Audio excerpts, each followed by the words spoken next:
Hello everyone, स्वागत है आपका अपने यूट्यूब चैनल पे जिसका नाम है ऑथेंटिक जानकारी। तो ये जो आईसीआर की अभी पता चल रहा है कि जो डेट बढ़ चुकी है हमारी, जो अभी हुआ करती थी करीब 10 जनवरी के आसपास फ्रेंड इसकी डेट थी हमारी, जो कि अब बढ़ के 20 तारीख हो चुकी है। ठीक है, तो अब ये ध्यान से सुनिए कि अब सिलेबस को किस हिसाब से और किस कहाँ तक लेके जाना है। ठीक है, तो मैं बताने वाला हूँ कि मैं अब ये देखिए एक बुक है ये एस के झांकी सर की, जो कि मोस्ट इंपॉर्टेंट है फिजिक्स और केमिस्ट्री के लिए और बायो के लिए। ठीक है, तो ये मैं इसी बुक से फ्रेंड्स मैं करा रहा हूँ। आज जो ये चैप्टर कराने वाला हूँ जो इकोलॉजी का है, ठीक है, पारिस्थितिक तंत्र का, इसमें से कम 3 से 4 क्वेश्चन आपके आने वाले हैं, जो कि सिलेबस के हिसाब से दे रखा है हमारा। तो मैं इसी बुक से मैं फ्रेंड्स करा रहा हूँ। ठीक है, तो अगर अच्छा लगता है तो फ्रेंड्स देखिएगा, और नहीं अच्छा लगता है तो प्लीज़ तो भी देखिएगा। ठीक है, तो कुछ ना कुछ इसमें सीखने को मिलेगा फ्रेंड्स। मैं कहीं से और कहीं से नहीं लेके आ रहा हूँ, सिर्फ इसी बुक से करा रहा हूँ। ठीक है, तो अब देख लेते हैं इस बुक से करना क्या क्या है, इसमें कहाँ से क्या क्या कौन कौन से लेसन हमको करने हैं। तो देखिए कौन कौन से लेसन पहले आ रहे हैं वो थोड़ा सा हम लोग समझ लेते हैं। ठीक है, अब जैसे कि क्वेश्चन कहाँ कहाँ से हमारे बन सकते हैं, देखिए अब इसमें से क्वेश्चन बनेंगे तो बनेंगे हमारे एक सेल से क्वेश्चन बन सकता है, एक बनेगा कि नहीं बनेगा फ्रेंड्स, और एक हमारा पाचन तंत्र से क्वेश्चन बनेगा, और एक हमारा श्वसन तंत्र से क्वेश्चन बन सकता है। ठीक है, और एक उत्सर्जन तंत्र से क्वेश्चन बनेगा, क्योंकि बायो का पोर्शन और केमिस्ट्री का पोर्शन सबसे ज़्यादा फ्रेंड्स आएगा। ठीक है, एक बायो का और एक केमिस्ट्री का पोर्शन सबसे ज़्यादा पूछा जाएगा। और देखिए, और इसमें एक कंकाल तंत्र का, एक प्रजनन तंत्र का, अनुवांशिकी मोस्ट इंपॉर्टेंट, इसमें तो उसमें सिलेबस के हिसाब से दे भी रखा है, पारिस्थितिकी जो कि आज मैं कराने वाला हूँ। ठीक है, पादप समूह ये भी आ रहा है। ठीक है, और एक जैव प्रक्रम जो कि मैं इससे पहले करा चुका हूँ, आप लोग चैनल के प्लेलिस्ट में जाके देख सकते हैं, साइंस वाले में जो ये पादप वाला मैं करा चुका हूँ उसमें। ठीक है, एमसीक्यू बेस मैंने कराए हैं, आप बताएंगे तो मैं थ्योरी भी करा दूंगा उसकी। और इसमें से देखिए एक पर्यावरण प्रदूषण ये तो आ ही रहा है, देखिए विटामिन से क्वेश्चन बनेगा, ग्रंथियां से क्वेश्चन बनेगा, और बीमारी से क्वेश्चन बनेगा। तो कंफर्म है कि बायो से कम कुछ नहीं तो 10 से 12 नंबर की हमारी बायो ही आनी है। ठीक है, तो मैं इसी बुक से फ्रेंड्स करा रहा हूँ। ठीक है, और कहीं से मैं नहीं करा रहा हूँ। तो अच्छा लगता है तो फ्रेंड्स देखिए। तो चलिए शुरू करते हैं आज के क्वेश्चनों के हिसाब से, पहले थ्योरी करेंगे फिर क्वेश्चन करेंगे। चलिए, तो देखिए फ्रेंड्स, ये कि जो मैंने कहा कि पर्यावरण और इकोलॉजी इसमें कराने वाला हूँ, तो इस चैप्टर से तो मैं चाहता तो अगर अभी नोट्स बना के भी ले आता, ठीक है, और चाहता तो मैं थ्योरी बेस भी करा दूँ। ठीक है, पहले फ्रेंड्स थ्योरी बेस आप कर लीजिए, क्योंकि थ्योरी बेस एक एक क्वेश्चन यहाँ से ही निकल के आएगा, तो थ्योरी अच्छे से समझ लीजिए। उसके बाद भी कम से कम इस चैप्टर में कम से कम कुछ नहीं तो 60 से 70 MCQ दे रखे हैं फ्रेंड्स, 40 लाख के एवो फॉर्म पड़े हैं। ठीक है, तो कंपटीशन हद से ज़्यादा होना है, तो प्लीज़ आप लोग ध्यान से पढ़िए, क्योंकि डेट बढ़ चुकी है तो पेपर के एग्ज़ाम की डेट भी बढ़ेगी हमारी। ठीक है, तो चलिए शुरू करते हैं, इसमें से किस हिसाब से पूछा जाएगा। देखिए, इकोलॉजी क्या होती है। इकोलॉजी इकोलॉजी के अंतर्गत हम जीव तथा पर्यावरण के बीच पारस्परिक संबंधों का अध्ययन करेंगे। ठीक, इनके अंतर्गत हम जीवों का अध्ययन करेंगे और हम वातावरण का अध्ययन करेंगे। अब पारिस्थितिक शब्द का प्रयोग सन 1868 में रिटर ने किया था। क्वेश्चन यहाँ से बनेगा कि पारिस्थितिक तंत्र का प्रयोग सबसे पहले किसने किया था, तो बता देंगे भाई रिटर ने किया था, सन 1868 ईस्वी में किया था। ठीक है, एक एक लाइन फ्रेंड्स में करा दे रहा हूँ कि मतलब एक भी क्वेश्चन बाहर नहीं निकल के आएगा। अब इकोलॉजी के बारे में विस्तृत जानकारी देने वाले वैज्ञानिक कौन थे, अर्नेस्ट हैकल थे। ठीक है, इनके बारे में जो हमारी जानकारी दी गई थी ये अर्नेस्ट हैकल ने दी गई थी। और फादर ऑफ इकोलॉजी किसे कहा जाता है, तो इसीलिए इन्हें ही फादर ऑफ इकोलॉजी कहा जाता है। क्वेश्चन पूछेगा कि फादर ऑफ इकोलॉजी किसे कहा जाता है, तो बोल देंगे हैकल को कहा जाता है। हैकल से आप लोग याद रखिए। ठीक है, अब इकाई को अब पूरे इकाई को हम लोग इकोसिस्टम कहते हैं। ठीक है, पूरे इकाई को हम इकोसिस्टम के नाम से जानते हैं। परितंत्र यानी कि इकोसिस्टम, इकोसिस्टम का अध्ययन करने पर इकोलॉजी से संबंधित सारी जानकारियां प्राप्त होती हैं। इकोसिस्टम शब्द का सर्वप्रथम प्रयोग एजी टेंसले ने किया था। ठीक है, अब यहाँ से क्वेश्चन ये पूछेगा, देखिए इकोलॉजी अलग है, इकोसिस्टम अलग है, इकोलॉजी से ही निकल के इकोसिस्टम आया है, तो इकोसिस्टम का प्रयोग सबसे पहले किसने किया था, तो ये हमारा किया था एजी टेंसले ने किया था। अब इकोसिस्टम को दो भागों में बांटा गया है। ठीक है, दो भाग हमारे कौन कौन से हैं हमारे, चलिए देख लेते हैं। एक है अजैविक घटक और दूसरा है जैविक घटक। तो पहले जैविक घटक पढ़ लेते हैं, बाद में हम लोग क्या पढ़ेंगे, अजैविक घटक पढ़ते हैं। तो जैविक घटक क्या है, यानी कि बायोटिक फैक्टर क्या है, इकोसिस्टम के वैसे घटक जो सजीव होते हैं उन्हें जैविक घटक कहा जाता है।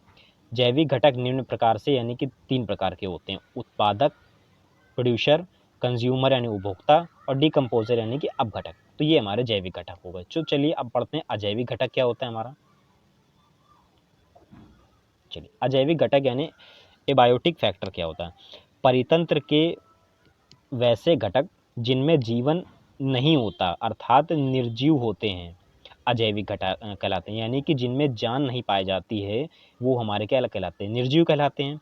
जिनमें जीवन नहीं पाया जाता वही हमारे निर्जीव यानी एबायोटिक फैक्टर हैं, अजैविक घटक हैं। अब जैसे कि हवा में क्या जीवन होता है? जल में जीवन होता है क्या? मिट्टी, तापमान, आर्द्रता, ये सब हमारी क्या किस में आते हैं? अजैविक घटक में आती है। अब क्वेश्चन आपसे निकल के आएगा कि एमसीक्यू बनाएगा कि इनमें से निम्नलिखित में से कौन सा एक अजैविक घटक नहीं है, तो डायरेक्ट आप लोग यहाँ से थ्योरी बेस कर लीजिए। अब अजैविक घटकों को 3 प्रकार से बांटा गया है, ठीक है। कौन कौन से हमारे बांटा गया है? एक है हमारा ऑर्गेनिक कंपोनेंट्स यानी कि कार्बनिक घटक, और दूसरा अकार्बनिक घटक, और तीसरा हमारा क्लाइमेट यानी जलवायु यानी, ठीक है।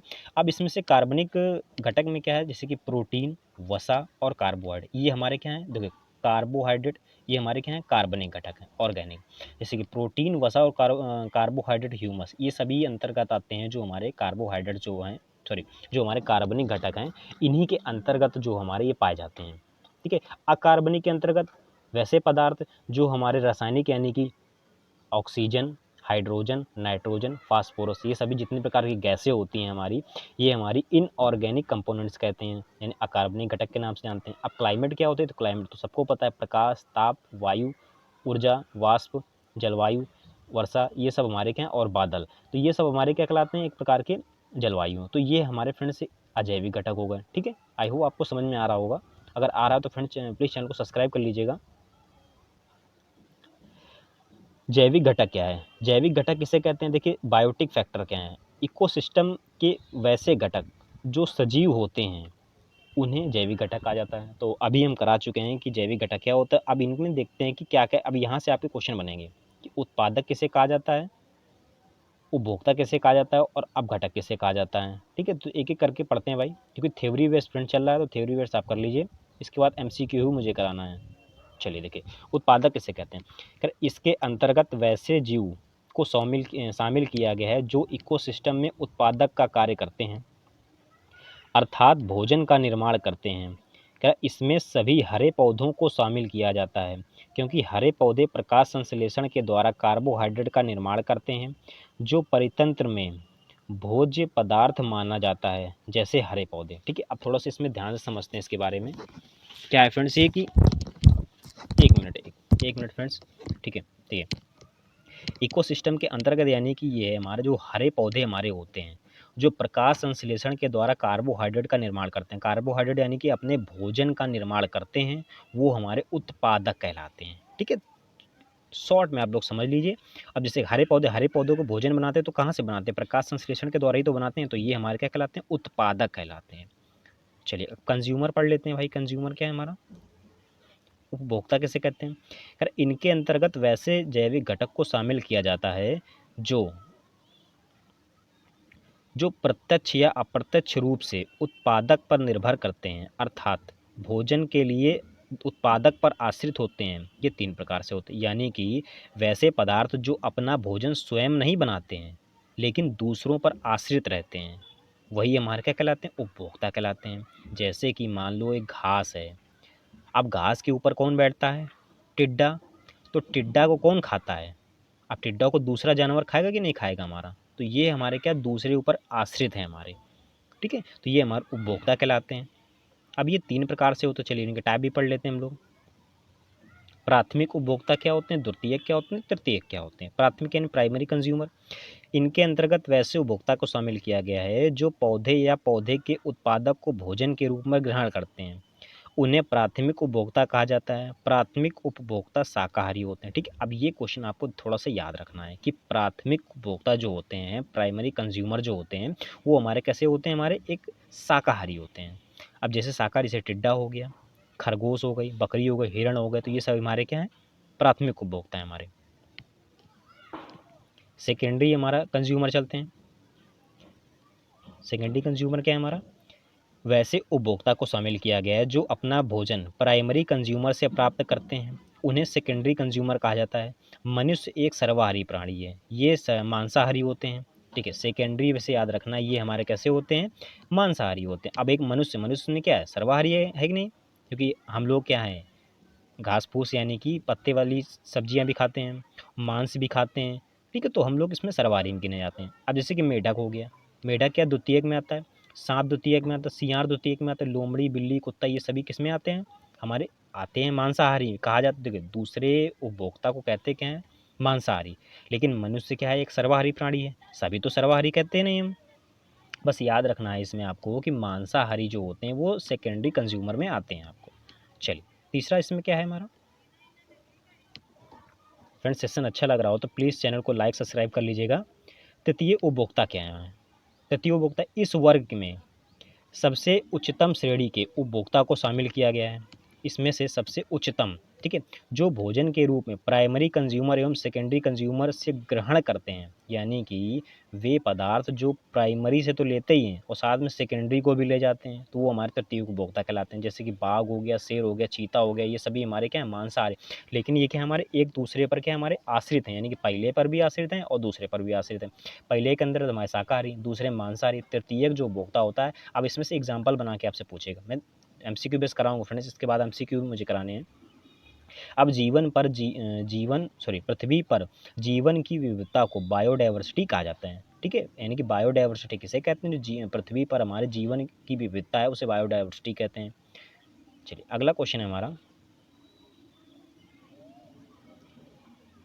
अवतलक किसे कहते हैं, सॉरी अपघटक किसे कहते हैं। फ्रेंड्स, ये थोड़ा सा मिस्टेक हो गया है मुझे, डिकम्पोजर यानी अपघटक किसे कहते हैं। देखिए अपघटक किसे कहते हैं, देखिए ध्यान से देखिएगा, अपघटक क्या है हमारा, इसके अंतर्गत कुछ सूक्ष्म जीवों को शामिल किया गया है जो इकोसिस्टम में मौजूद जैविक घटक के मरे हुए शरीर को अपघटित करके तत्वों को पुनः वातावरण में शामिल कर देते हैं, जैसे जीवाणु, कवक इत्यादि। ये सब हमारे क्या कहलाते हैं, हमारे अपघटक कहलाते हैं, ठीक है। छोटे छोटे जीव हमारे जो होते हैं, छोटे छोटे जीव होते हैं हमारे अपघटक के अंतर्गत आते हैं। अब कार्ले से इल्टन ने सन 1927 में इकोसिस्टम में अलग अलग श्रेणियों द्वारा भोजन के तरीकों को दर्शाने के लिए एक कॉन्सेप्ट विकसित किया, जिसे खाइए और खाने दीजिए, ईटिंग एंड बीइंग ईटन। अब क्वेश्चन यहाँ से निकल के आएगा, डायरेक्ट आपसे एग्जांपल दे देगी, ईटिंग एंड बीइंग ईटन ये किसने दिया था, तो बता देंगे आप लोग, कार्लेस ईटन ने दिया था। अब ईटन ने भोजन के अलग अलग श्रेणियों को एक श्रृंखला के रूप में प्रस्तुत किया, जिसे आहार श्रृंखला यानी फूड चेन सिस्टम कहते हैं। अब इन्होंने फूड चेन सिस्टम का सिद्धांत भी दिया था। अब फूड चेन क्या होती है, चलिए फूड चेन भी पढ़ लेते हैं भाई। फूड चेन क्या है हमारी, देखिए आहार श्रृंखला क्या होती है, फूड चेन। इसमें परितंत्र में अलग अलग श्रेणियों पर भोजन के तरीकों को दर्शाया गया, यानी कि भोजन दे दिया। अब भोजन पे कौन कौन से हमारे जीव आश्रित होते हैं, पहले पे कौन, दूसरे पे कौन, तीसरे पे कौन, चौथे पे कौन, ये हमारा बताया गया है। परितंत्र में सबसे छोटी आहार श्रृंखला में कम से कम 3 श्रेणियाँ होती हैं, जबकि सबसे लंबी आहार श्रृंखला 5 श्रेणियों की होती है, ठीक है। अब थोड़ा यहाँ से आप लोग समझिए, बहुत जल्दी समझ में आ जाएगा। इससे घास हो गया, अब घास को कौन खाता है, बकरी खाती है। अब बकरी कौन खाता है भाई, शेर खाता है। अब शेर को खाने वाला तो कोई है नहीं, डायनासोर तो ख़त्म हो गए हैं। तो यहाँ पे घास है, यानी कि पहले पे आश्रित कौन है, दूसरा यानी कि बकरी है। बकरी पे आश्रित कौन है, हमारा शेर है। देखिए इसमें घास, अब घास है, घास के बाद देखिए दूसरे में क्या एग्जांपल समझाइए, घास है, घास के ऊपर कौन बैठता है, हमारा ग्रास हॉपर है, टिड्डा बैठता है। अब टिड्डे कौन खाता है भाई, मेढक खाता है। अब मेढक को कौन खाता है, सांप खाता है। और सांप को कौन खाता है, हमारा मोर खाता है, ठीक है। तो ये हमारे एक दूसरे पर आश्रित है हमारा, तो यही हमारा फूड चेन सिस्टम। अब क्वेश्चन पूछेगा फूड चेन सिस्टम किसने दिया था हमारा, तो फूड चेन सिस्टम आप लोग याद रखेंगे हमारा ईटन ने दिया था। फ्रेंड, तो ये हमारा थ्योरी बेस, इसमें जितना हो सकता है मैंने थ्योरी आपसे करा दी। अब चलिए 5 क्वेश्चन में, शायद 5 ही होंगे, 3-4 होंगे, मैं ये देखिए आपके सामने लेके आया हूँ। थोड़ा सा फ्रेंड्स ये देखिए आप लोग थोड़ा सा समझ लीजिए। नेक्स्ट में बहुत अच्छे तरीके से मैं इसको लेके आऊँगा, पढ़ के बता देता हूँ। निम्नलिखित में से खाद्य श्रृंखला फूड चेन का दूसरा पौष्टिक स्तर क्या है, इस टाइप से क्वेश्चन आपसे बनेंगे। अब देखिए ऑप्शन नंबर बी तो है, आप समझ लीजिए जरा, फूड चेन का जो दूसरा पौष्टिक स्तर है वो क्या है, इसमें से ऑप्शन नंबर बी है। अब देखिए प्राथमिक में क्या आते थे, प्राथमिक में हमारा क्या आता था भाई, प्राथमिक के अंदर टिड्डा आता था कि नहीं आता था, ठीक है। अब टिड्डा को हमारा क्या आता था, प्राथमिक क्या आता था हमारा, प्राथमिक में शाकाहारी आते थे। अब शाकाहारी में कई सारे जानवर आते थे हमारे, ठीक है। अब यहाँ पे कहा गया है कि चूहा, चूहा ये क्या है, फूड सिस्टम का हमारा दूसरा पौष्टिक स्तर है। क्यों पौष्टिक स्तर है हमारा, क्योंकि दूसरे चूहा को हमारा खाने वाला कौन है, चूहा को हमारा सांप खा जाता है कि नहीं खा जाता है हमारा। अब चूहा खाता क्या है, चूहा हमारा छोटे छोटे जानवरों को खाता है हमारा, तो चूहा खाने वाला दूसरा तीसरा है हमारा। तो यही हमारा याद रखेंगे, दूसरा फूड सिस्टम यानी पौष्टिक है हमारा क्या, हमारा चूहा है हमारा। ये इंपॉर्टेंट क्वेश्चन है। उपर्युक्त खाद्य श्रृंखला इनमें से कौन सा है? तो उपर्युक्त खाद्य सिस्टम हमारा कौन सा? ये हमारा उत्पादक है हमारा।